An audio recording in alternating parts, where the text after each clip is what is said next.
Jamal Nyes here for Seconds Out with Ricky Burns at the Crawler vs Burns press conference. How happy are you now that the fight has come to fruition? It's been a long time coming. I know, Joe, there's been a lot of talk over the last few weeks. Obviously, if the fight was first mentioned, the response we've had has been good.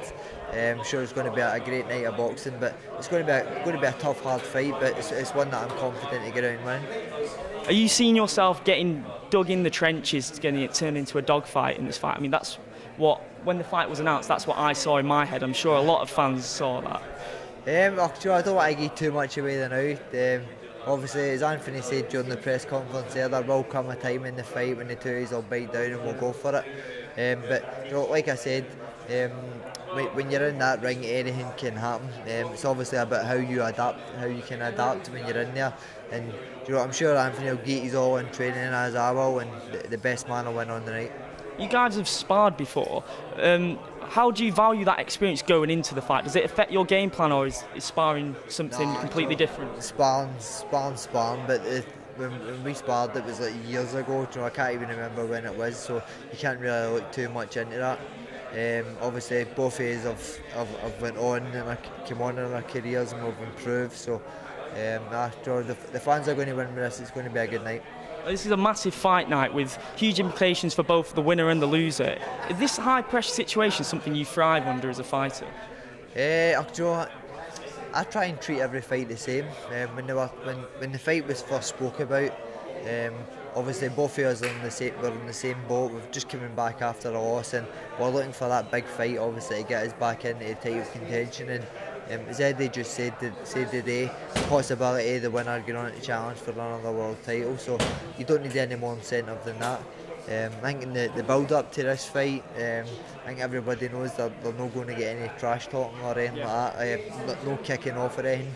But as soon as that first bell goes, that's when everything's going to change, and the fans can expect a good fight. That's why I said that it's the boxing fans that are going to win with us. I'm guessing you've dealt with this before, but Anthony's such a gentleman and you get on along with him great.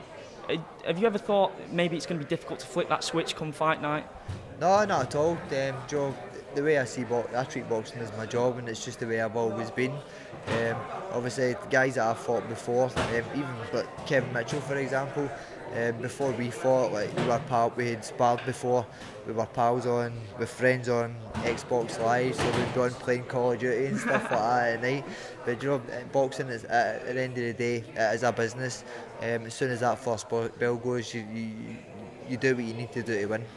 After the loss against Ndongo, you did say that you're going to stay off social media just to avoid any negativity from the fans. Is that something that maybe you're going to look into going into this fight? Just stay clear of any outside opinion? Oh, no, Joe, you do go on, even when the fight was announced yesterday, you go on and have a look, and most people you can see that they're excited about it. But you do get the odd ones that come out and oh, both of these are finished, and what is the point in it? I just try and switch off it and try and not pay any attention.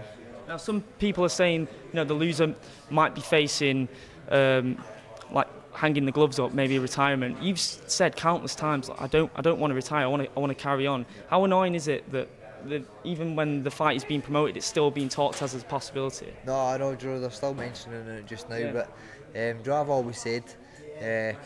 Nobody would know more than me if I thought it was time to call it a day, I would just do it. If there ever came a point where I wasn't enjoying training, or if I was getting into fight after fight and coming out with my face in a state, I just wouldn't do it.